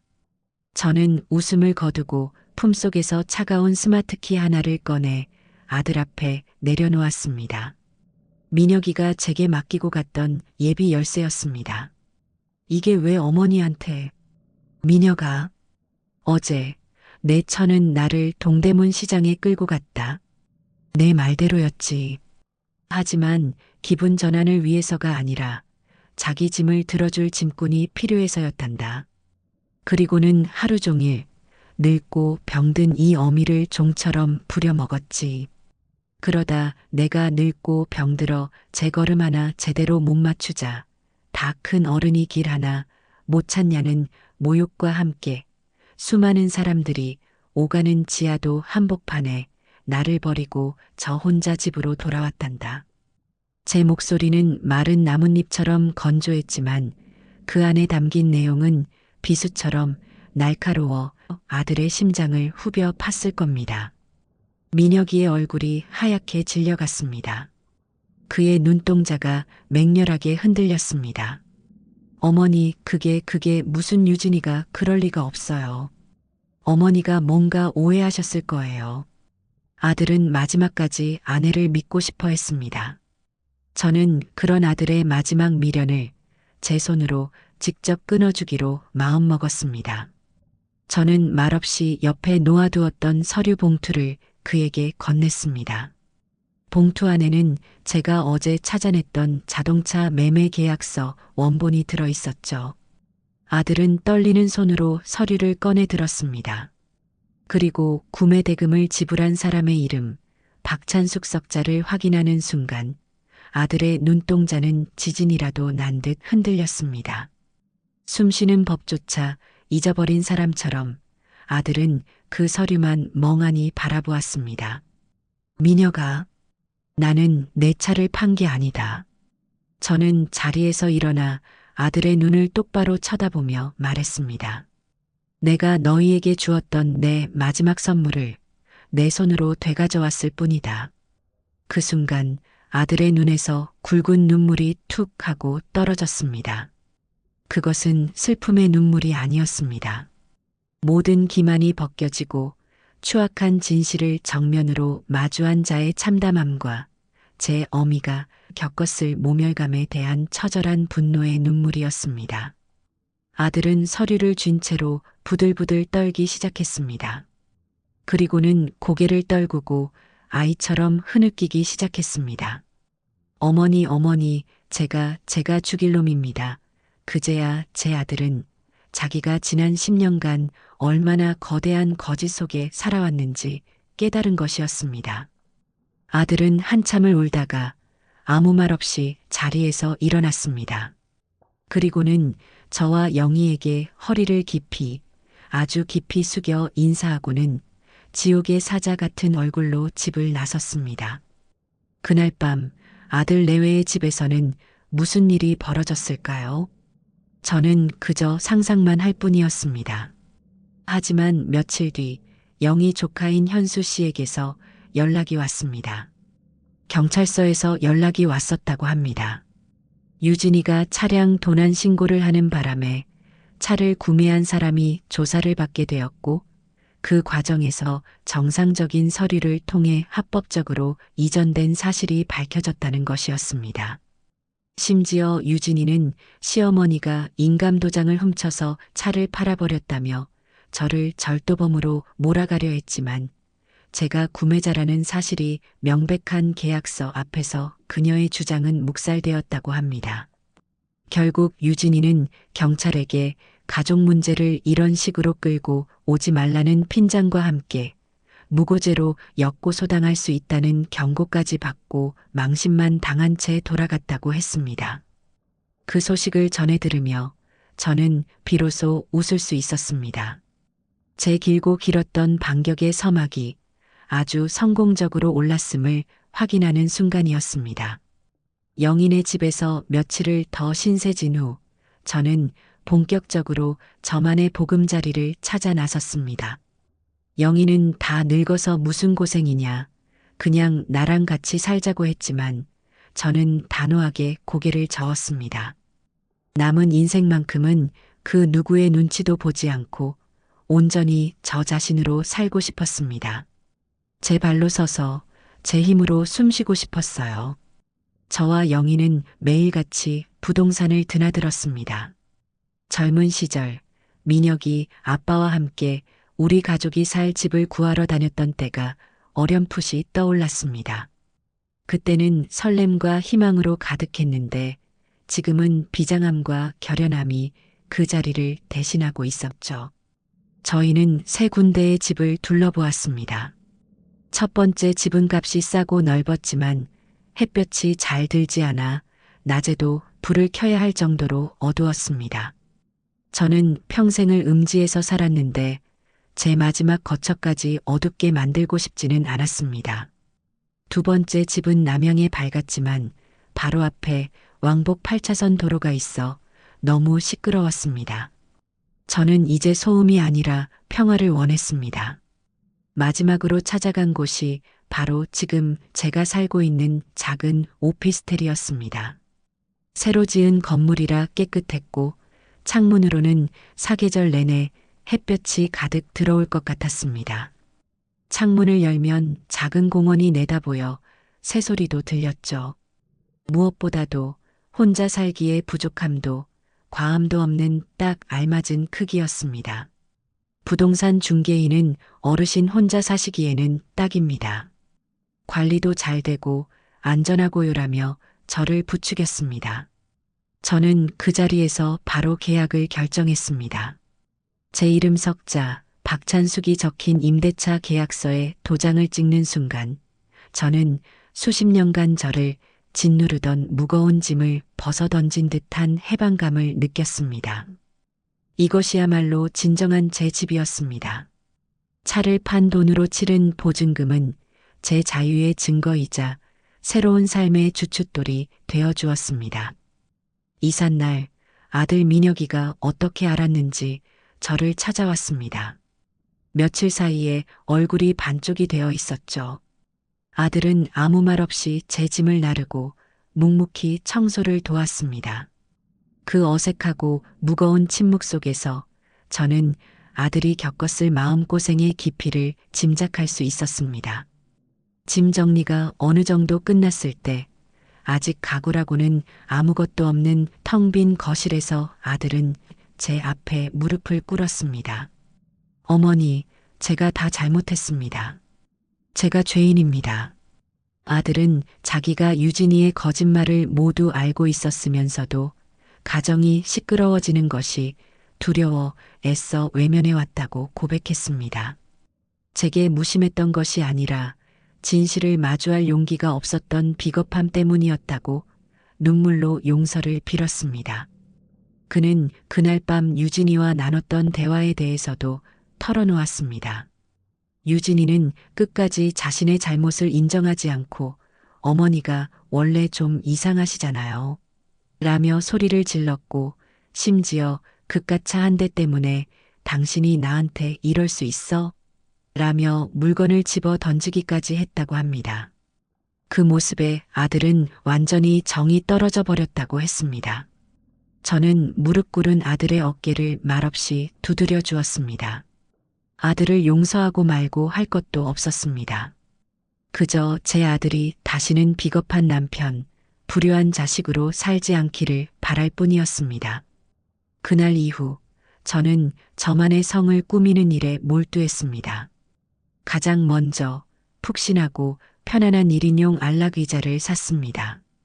인터넷으로 수십 개의 제품을 비교하고 사용자 후기를 꼼꼼히 읽어본 뒤 직접 매장에 나가 3번이나 앉아보고 나서야 결정한 것이었죠. 언제나 가족들이 차지하고 저는 앉아볼 기회도 거의 없었던 딱딱한 소파가 아니라 오직 저만을 위한 의자였습니다. 의자가 배송되던 날 저는 그 위에 앉아 몇 시간이고 창밖을 바라보았습니다. 제 몸에 꼭 맞는 그 편안함이 마치 세상이 저를 안아주는 것만 같았습니다. 그 다음으로는 작고 소박한 원목 식탁을 들여놓았습니다. 값비싼 대리석은 아니었지만 나무의 따뜻한 감촉이 좋았습니다. 저는 그 식탁에서 혼자 밥을 먹고 차를 마시고 신문을 읽었습니다. 누구의 눈치도 볼 필요 없이 오직 저만의 속도로 저만의 시간을 누렸습니다. 제 취향이 담긴 그릇과 찻잔을 사고 보드라운 이불과 베개를 고르는 모든 순간이 제게는 축제와도 같았습니다. 유진이의 취향에 맞춰진 그 집에서 저는 단 한 번도 느껴보지 못했던 제 공간을 제 손으로 채워가는 기쁨이었습니다. 어느 정도 집이 정리되고 난 후 저는 제 인생에서 가장 큰 용기를 내었습니다. 바로 동네 주민센터에 찾아간 것이었죠. 수십 년간 가족들을 위해 희생하며 잊고 살았던 나라는 사람을 되찾고 싶었습니다. 저는 그곳에서 서예 교실과 스마트폰 활용 교실에 등록했습니다. 처음에는 낯설고 어색했지만 비슷한 연배의 친구들을 사귀고 함께 웃고 떠드는 사이 저는 점차 예전에 활기차고 유쾌했던 제 모습을 되찾아갔습니다. 붓을 잡고 화선지에 글씨를 써내려갈 때면 마음속의 모든 번뇌가 먹물에 씻겨나가는 듯 했습니다. 스마트폰으로 손주들 사진을 받아보며 즐거워하는 친구들을 보며 저는 민혁이에게 얽매이지 않고도 충분히 행복할 수 있다는 자신감을 얻었습니다. 어느 날 저녁 서예 교실에서 돌아와 새로 산 안락 의자에 앉아 따뜻한 차를 마시고 있었습니다. 창밖으로는 아름다운 노을이 지고 있었죠. 저는 그 풍경을 바라보며 지난 몇 주간 제게 일어났던 일들이 꿈처럼 느껴졌습니다. 지하도에 버려졌던 그날의 절망이 역설적이게도 제게 새로운 삶을 선물해 준 셈이었습니다. 저는 이제 누구의 아내, 누구의 어머니가 아닌 오롯이 박찬숙이라는 이름으로 제 인생의 두 번째 장을 살아가기 시작한 것이었습니다. 아들 민혁이는 일주일에 두세 번씩 꼬박꼬박 저를 찾아왔습니다. 처음에는 그저 죄인처럼 고개를 숙이고 제가 시키는 굳은 일만 하더니 시간이 조금 지나자 조금씩 자기 속내를 털어놓기 시작했습니다. 저희는 예전처럼 집이 아니라 동네 공원 벤치에 나란히 앉아 이야기를 나누곤 했습니다. 그 편이 저도 아들도 마음이 편했습니다. 어느 날 오후 민혁이는 제게 유진이와 별거에 들어갔다고 말했습니다. 그날 집으로 돌아가 모든 진실을 추궁하자 유진이는 끝까지 어머니가 오해하시는 거다. 나는 그런 적 없다며 발뺌을 했다고 합니다. 심지어 당신 엄마가 노망이 나서 이상한 소리를 하는 걸 왜 나한테 뒤집어 씌우냐며 악을 쓰기까지 했다더군요. 그 모습에 아들은 완전히 정이 떨어져 버렸다고 했습니다. 제가 지난 10년간 괴물과 함께 살았다는 걸 이제야 깨달았습니다. 어머니. 유진이는 늘 자기가 원하는 것을 얻기 위해 저를 조종했어요. 제가 조금이라도 반대하거나 어머니 편을 드는 것처럼 보이면 며칠이고 말을 하지 않거나 당신은 나보다 엄마가 더 중요하냐며 저를 죄인으로 만들었죠. 저는 그저 가정이 시끄러워지는 게 싫어서 그 상황을 피하고 싶어서 유진이가 하자는 대로 다 맞춰주며 살았습니다. 그게 어머니를 얼마나 고통스럽게 하는지 알면서도요. 제가 너무 무지했고 너무 비겁했습니다. 아들은 진심으로 자신의 잘못을 뉘우치고 있었습니다. 저는 그런 아들의 손을 잡아주며 말했습니다. 이제라도 알았으니 됐다. 사람은 누구나 실수를 할 수 있다. 하지만 그 실수를 바로잡을 용기가 있는 사람은 많지 않지. 너는 지금 그 용기를 내고 있는 게야. 그러니 너무 자책만 하고 있지는 말거라. 저와 아들의 관계가 조금씩 회복되어 가던 어느 날이었습니다. 모르는 번호로 전화 한 통이 걸려왔습니다. 무심코 받았는데 수화기 너머에서는 귀에 익은 그러나 이제는 혐오스럽기까지 한 목소리가 들려왔습니다. 유진이었습니다. 어머니, 저 유진이에요. 그 목소리는 예전의 당당함과 교만함은 온데간데 없이 잔뜩 풀이 죽어 기어들어가는 소리였습니다. 저는 아무 대답도 하지 않았습니다. 제 침묵에 그녀는 더욱 다급해졌습니다. 어머니, 저희 민혁 씨가 저보고 이혼하자고 해요. 서류까지 내밀었어요. 어머니, 제가 다 잘못했어요. 정말이에요. 제가 그때는 너무 힘들고 스트레스를 받아서 그랬어요. 한 번만 용서해 주세요. 네. 어머니가 민혁 씨 좀 설득해 주시면 안 될까요? 저는 그 목소리를 들으며 실소를 금할 수 없었습니다. 저 아이는 아직도 자기가 무엇을 잘못했는지 전혀 모르고 있었습니다. 저의 무너진 자존심과 마음의 상처는 안중에도 없고 오직 자신의 결혼 생활이 파탄 날 위기에 처하자 저를 이용하려 드는 것이었죠. 어머니, 제발이요. 제가 무릎이라도 꿇을게요. 어머니가 제 편 한 번만 들어주시면 민혁 씨도 마음 돌릴 거예요. 그 차 판 돈이라도 민혁 씨한테 돌려주면 민혁 씨 화가 좀 풀릴 것 같은데 어머니가 좀 도와주세요. 제가 앞으로 정말 잘할게요. 어머니가 시키는 건 뭐든지 다 할게요. 결국 돈 이야기였습니다. 모든 것을 돈으로 해결하려는 저 천박한 생각에 저는 더 이상 참을 수가 없었습니다. 저는 차갑게 입을 열었습니다. 너는 아직도 내가 뭘 잘못했는지 모르는구나. 네. 아니, 어머니, 제가 다 잘못했다니까요. 너는 나를 버린 것을 잘못했다고 생각하는 게 아니라 그 일 때문에 내 남편한테 버림받게 된 내 처지를 슬퍼하고 있을 뿐이다. 그렇지 않으냐? 제 전곡을 찌르는 말에 유진이는 잠시 말을 잇지 못했습니다. 나는 너와 더 이상 할 얘기가 없다. 그리고 그 돈은 내 남은 인생을 위한 미천이니 한 푼도 내 손에 들어갈 일은 없을 게다. 내 아들 인생 그만 망치고 내 인생이나 똑바로 살아. 저는 그 말을 끝으로 매몰차게 전화를 끊어버렸습니다. 그리고 곧바로 그녀의 번호를 차단해버렸죠. 다시는 저 아이의 목소리를 듣고 싶지 않았습니다. 그날 저녁 저는 민혁이를 불러 아주 분명하게 선을 그었습니다. 이것은 저와 아들의 새로운 관계를 위한 약속이자 제가 제 자신을 지키기 위한 마지막 보루였습니다. 저는 아들을 제 집 식탁에 앉히고 따뜻한 차를 내어주며 차분히 말했습니다. 민혁아, 어미의 말을 잘 듣거라. 첫째, 나는 어떤 일이 있어도 다시는 너희와 함께 살지 않을 것이다. 이 작은 집이 나에게는 천하를 다 준다 해도 바꿀 수 없는 나만의 왕국이다. 나는 여기서 내 남은 생을 자유롭고 평화롭게 보낼 것이다. 둘째, 너는 언제든 나를 찾아와도 좋지만 반드시 혼자 와야 한다. 나는 내 처를 다시 볼 생각이 없다. 혹여라도 내가 그녀의 설득에 넘어가 어머니 유진이가 잘못했다고 싹싹 빌어요.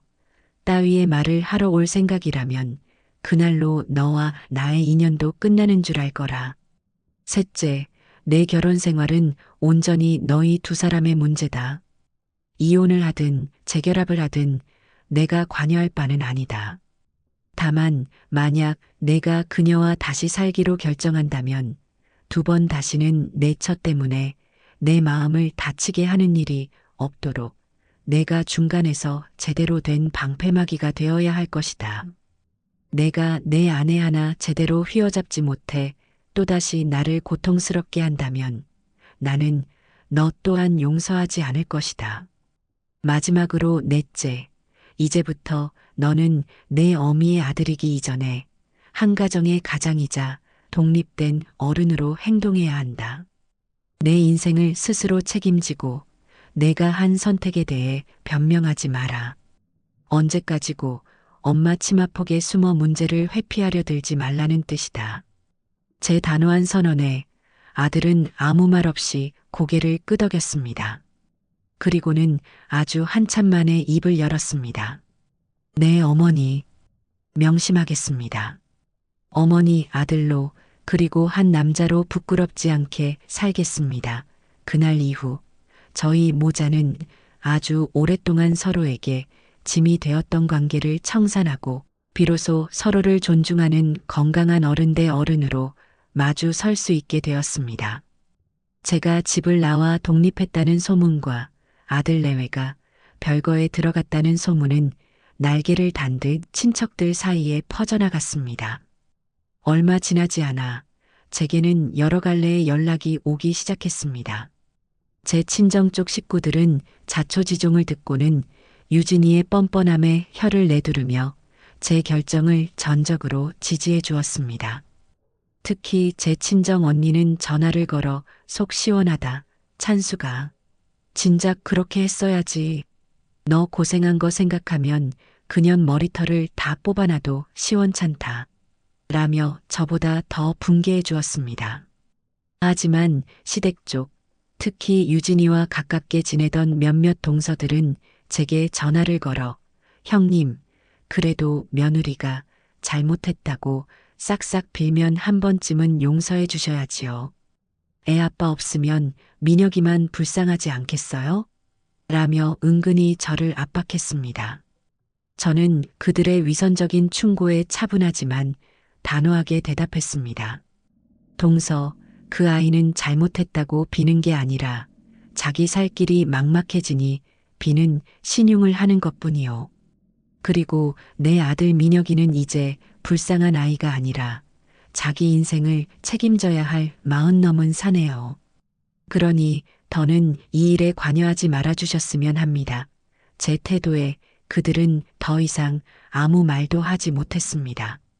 가장 압권이었던 것은 바로 유진이의 친정어머니, 즉 제 사부인에게서 걸려온 전화였습니다. 그녀는 다짜고짜 제게 화를 내기 시작했습니다. 사부인, 어떻게 어른이 돼서 그렇게 속이 좁으세요? 애들이 살다 보면 싸울 수도 있는 거지. 그걸 가지고 애를 내쫓고 이혼을 시켜요? 저는 기가 막혔지만 침착하게 대응했습니다. 사부인, 저는 따님을 내쫓은 적이 없습니다. 따님이 스스로 저를 버렸고 제 아들이 그 사실을 알고 스스로 따님을 멀리한 것이지요. 그리고 이혼은 제가 시키는 것이 아니라 그들이 결정할 문제입니다. 그깟 차 한 대 팔아버린 게 뭐 그리 대수라고. 우리 유진이가 그 차 얼마나 아꼈는데 사부인이 돼서 어떻게 며느리 물건을 훔쳐갈 수가 있어요? 그녀의 적반하장에 저는 더 이상 참지 않았습니다. 사부인, 그 차는 제 돈으로 사준 제 물건입니다. 그리고 저는 훔친 것이 아니라 제 것을 되찾아왔을 뿐입니다. 혹시 따님을 그렇게 남이 해준 것을 당연하게 여기고 감사할 줄 모르는 아이로 키우셨습니까? 부모에게 효도하고 어른을 공경하라는 것은 가르치지 않으셨나 보지요? 지금이라도 따님 데려다가 가정교육부터 다시 시키시는 게 순서일 것 같습니다. 제 전곡을 찌르는 말에 사부인은 한동안 말을 잇지 못하더니 말 다 했어요? 라는 소리와 함께 일방적으로 전화를 끊어버렸습니다. 그 엄마의 그 딸이라는 말이 조금도 틀리지 않았습니다. 이 통화 이후 저는 유진이라는 아이가 왜 그렇게까지 이기적이고 뻔뻔하게 자랐는지 비로소 이해할 수 있었습니다. 이런 소란 속에서도 제 아들 민혁이는 조금씩 변화하고 있었습니다. 그는 꾸준히 저를 찾아왔고 저희는 예전처럼 어색한 침묵 속에서 밥을 먹는 대신 함께 장을 보고 음식을 만들며 소소한 대화를 나누었습니다. 아들은 심리 상담을 받기 시작했다고 고백했습니다. 상담을 통해 자신이 얼마나 오랫동안 아내의 감정적인 것에 길들여져 있었는지, 그리고 그것을 회피하기 위해 어머니인 저를 방치했는지 깨닫게 되었다고 했습니다. 유진이 또한 상담에 몇 번 같이 갔지만 모든 문제를 남 탓으로 돌리는 태도 때문에 더 이상 진행이 되지 않는다고 했습니다. 어느 날 아들은 제게 말했습니다. 어머니, 유진이랑 이혼 서류에 도장 찍었습니다. 이제 정말 끝났어요. 그 말을 하는 아들의 얼굴은 슬픔이 아니라 오히려 후련함으로 가득 차 보였습니다. 아들의 변화를 지켜보며 저는 비로소 마음 한구석에 무거운 돌덩이를 내려놓을 수 있었습니다. 그리고 이제는 정말 저 자신만을 위한 시간을 가져도 좋겠다는 생각이 들었죠. 저는 영희에게 전화를 걸었습니다. 영희야, 우리 여행 갈까? 여행? 어디? 제주도. 우리 젊었을 때 돈 모아서 꼭 한번 가보자고 약속했었잖아. 제 제안에 영희는 어린아이처럼 기뻐했습니다. 저희는 당장 다음 주에 떠나는 비행기 표와 숙소를 예매했습니다. 제 돈으로 오직 저와 제 친구의 즐거움을 위해 돈을 쓰는 것은 난생 처음 있는 일이었습니다. 그 준비 과정만으로도 가슴이 벅차고 설렜습니다. 일주일 후 저와 영희는 제주도행 비행기에 몸을 실었습니다. 창밖으로 보이는 푸른 하늘과 뭉게구름을 내려다보며 저는 지난 몇 달간의 시간이 주마등처럼 스쳐 지나가는 것을 느꼈습니다. 비행기가 제주공항에 착륙하고 짭짤한 바다 내음이 섞인 바람이 제 얼굴을 스치는 순간 저는 비로소 제가 완벽하게 자유로워졌음을 실감했습니다. 저희는 렌터카를 빌려 해안도로를 달렸고 아름다운 카페에 앉아 바다를 보며 차를 마셨습니다. 갓 잡은 싱싱한 해산물로 배를 채우고 사람 없는 한적한 오름에 올라 제주의 풍경을 가슴에 담았습니다. 여행 내내 저와 영희는 20살 처녀들처럼 웃고 떠들었습니다. 영희는 제게 말했습니다. 찬수가, 너 요즘 얼굴이 얼마나 좋아졌는지 알아? 그 지옥 같은 집에서 나온 게 내 인생 최고의 선택이었다. 여행 마지막 날, 저희는 함덕의 에메랄드빛 바다 앞에 나란히 앉아 저물어가는 해를 바라보았습니다. 붉게 타오르는 노을을 보며 저는 문득 그 하얀색 SUV를 떠올렸습니다. 그 차 한 대를 팔아 저는 이 드넓은 세상을 얻었습니다. 잃어버렸던 제 자신을 되찾았고 망가졌던 아들과의 관계를 회복할 기회를 얻었으며 무엇보다 누구에게도 얽매이지 않는 완전한 자유를 손에 넣었습니다. 그것은 제 인생에서 가장 성공적이고 가장 통쾌한 거래였습니다. 저는 옆에 있는 영희의 손을 잡으며 말했습니다. 영희야, 나 지금 정말 행복하다. 제 목소리는 조금 떨리고 있었지만 그 안에는 그 어떤 후회나 미련도 없었습니다. 오직 충만한 행복과 다가올 날들에 대한 기대만이 가득했습니다. 제주도의 푸른 바다가 남긴 여운이 일상에 스며들고 계절이 두어 번쯤 바뀌었을 무렵의 일입니다. 저의 하루는 이제 온전히 저만의 규칙과 속도로 흘러갔습니다. 아침 일찍 일어나 따뜻한 차를 한 잔 마시며 창밖 공원에서 들려오는 새소리를 듣는 것으로 하루를 시작하고 오전에는 주민센터에 나가북글 시를 쓰거나 새로운 친구들과 소소한 담소를 나누었습니다.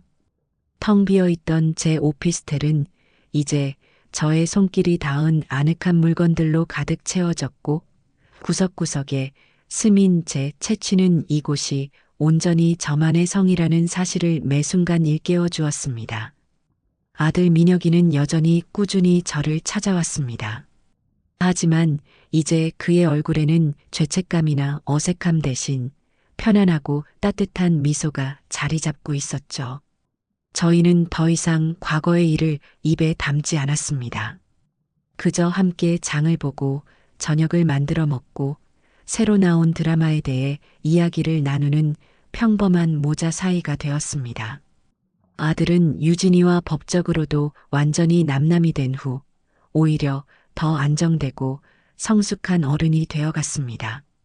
잃어버렸던 지난 10년의 세월이 안타깝기는 했지만 저희는 과거를 후회하기보다 앞으로 함께할 시간을 소중히 여기기로 했습니다. 어느덧 남편의 기일이 다가왔습니다. 저는 이른 새벽부터 일어나 남편이 좋아하던 약과와 곶감을 정성껏 준비하고 국화꽃 한 다발을 사들고 추모공원으로 향했습니다. 버스 창밖으로 스쳐 지나가는 풍경을 보며 저는 마음속으로 남편에게 긴 편지를 썼습니다. 당신이 떠난 후 제가 얼마나 어리석게 살았는지, 그리고 얼마나 큰 용기를 내어 제 삶을 되찾았는지, 이제는 아들 녀석이 철이 들어 제법 어른스러워졌다는 이야기까지. 추모공원에 도착해 남편의 자그마한 묘비 앞에 섰습니다. 비석을 깨끗한 천으로 닦고 가져온 음식과 꽃을 정갈하게 올려놓았습니다. 그리고는 조용히 눈을 감고 남편의 얼굴을 떠올렸습니다. 여보, 나 잘하고 있지? 당신이 봤으면 참 잘했다. 장하다 칭찬해줬을 텐데. 그렇게 한참을 서 있는데 등 뒤에서 익숙한 발소리가 들려왔습니다. 돌아보니 제 아들 민혁이가 하얀 국화꽃 한 다발을 들고 서 있었습니다. 어머니 오셨어요. 그래, 너도 왔구나. 저희는 약속이라도 한 듯 더 이상 아무 말도 하지 않았습니다. 아들은 자기가 가져온 꽃을 제 꽃 옆에 나란히 내려놓고 저와 함께 나란히 서서 아버지의 묘비를 바라보았습니다. 그리고는 저를 따라 깊이 허리를 숙여 절을 올렸습니다. 한참 만에 고개를 든 아들은 아버지를 향해 나지막이 말했습니다. 아버지, 제가 너무 늦게 철이 들었습니다. 죄송합니다. 앞으로는 어머니 잘 모시고 아버지께 부끄럽지 않은 아들로 살겠습니다. 그 말을 듣는 순간 제 눈시울이 뜨거워졌습니다. 아들은 이제 제게 용서를 구하는 것이 아니라 아버지 앞에서 스스로의 삶을 맹세하고 있었습니다. 그것은 저를 위한 다짐이 아니라 자기 자신을 위한 약속이었습니다. 저희는 그곳에서 한참을 더 머물다 공원을 나섰습니다. 그날 아들의 뒷모습은 제가 기억하는 그 어느 때보다도 크고 든든해 보였습니다. 몇 달의 시간이 더 흘러 계절이 바뀌고 나뭇잎들이 다시 색을 갈아입을 준비를 하던 가을의 초입이었습니다. 아들이 어느 날 저녁 제게 아주 조심스럽게 말을 꺼냈습니다. 어머니, 드릴 말씀이 있는데요. 물론 어머니께서 싫으시면 제가 단칼에 거절하겠습니다. 무슨 일이냐? 그 사람이 유진이가 꼭 한 번만 뵙고 싶다고 연락이 왔어요. 딱 한 번만 만나서 정식으로 사죄하고 싶다고요. 유진이라는 이름이 나오자 순간 제 마음이 차갑게 식는 듯 했지만 저는 이내 평정을 되찾았습니다. 이제 저는 그 이름 앞에서 더 이상 흔들리지 않았습니다. 저는 잠시 생각에 잠겼습니다. 무엇을 위한 만남일까? 또 다른 거짓말과 변명을 늘어놓으려는 것일까? 하지만 한편으로는 궁금하기도 했습니다. 자신의 모든 것을 잃어버린 그 아이가 과연 어떤 모습으로 변했을지. 저는 더 이상 그녀의 피해자가 아니었습니다. 얼마든지 그녀를 만나고 그녀의 이야기를 들어줄 수 있는 강자의 위치에 있었습니다. 좋다. 만나보마. 제 대답에 아들이 오히려 더 놀라는 눈치였습니다. 대신 시간과 장소는 내가 정할 것이다. 내가 그 아이에게 그리 전하거라. 며칠 후 저는 제가 정한 동네의 한적한 카페에서 유진이를 만났습니다. 약속 시간보다 조금 일찍 도착해 창가에 자리를 잡고 앉아 있으니 저 멀리서 한 여자가 다가오는 것이 보였습니다. 유진이었습니다. 하지만 제가 알던 그 화려하고 오만한 모습은 온데간데 없었습니다. 값비싼 명품 옷 대신 수수한 옷차림이었고 완벽하던 화장 대신 피곤함과 고단함이 얼굴에 내려앉아 있었습니다. 그녀는 제 앞에 서서 한참을 망설이다 고개를 숙였습니다. 어머니, 저 왔어요. 저는 아무 말 없이 그녀가 맞은편 의자에 앉는 것을 지켜보았습니다. 한동안 무거운 침묵이 흘렀습니다. 침묵을 깬 것은 유진이었습니다. 어머니, 제가 정말 잘못했습니다. 그녀의 목소리는 떨리고 있었습니다. 그때는 제가 미쳤었나 봐요. 제가 가진 모든 게 당연히 제 것인 줄만 알았어요. 어머니의 희생과 민혁 씨의 노력이 아니라 그냥 제가 잘나서 누리는 것인 줄 알았습니다. 그걸 다 잃고 나니 혼자 방에 앉아 지난 시간들을 돌아보니 제가 얼마나 어리석고 나쁜 사람이었는지 이제야 조금 알 것 같아요. 그녀는 울지 않았습니다. 그저 담담하게 외워서 읊는 것이 아니라 정말 지난 시간 동안 곱씹어 생각한 듯한 말들을 꺼내놓았습니다. 돈을 돌려달라는 말도 아들을 설득해달라는 말도 하지 않았습니다. 어머니를 그렇게 힘들게 하고 그 추운 지하도에 버려두고 온 제 자신을 이제는 제가 용서할 수가 없어요. 평생 이 죄를 안고 살아야겠지요. 용서해달라고 말씀드릴 자격도 없습니다. 그저 제 잘못을 제 입으로 직접 고하고 한 번이라도 제대로 사죄드리고 싶었습니다. 정말 죄송합니다, 어머니. 유진이는 자리에서 일어나 제게 깊이 허리를 숙였습니다. 저는 그 모습을 말없이 바라보았습니다.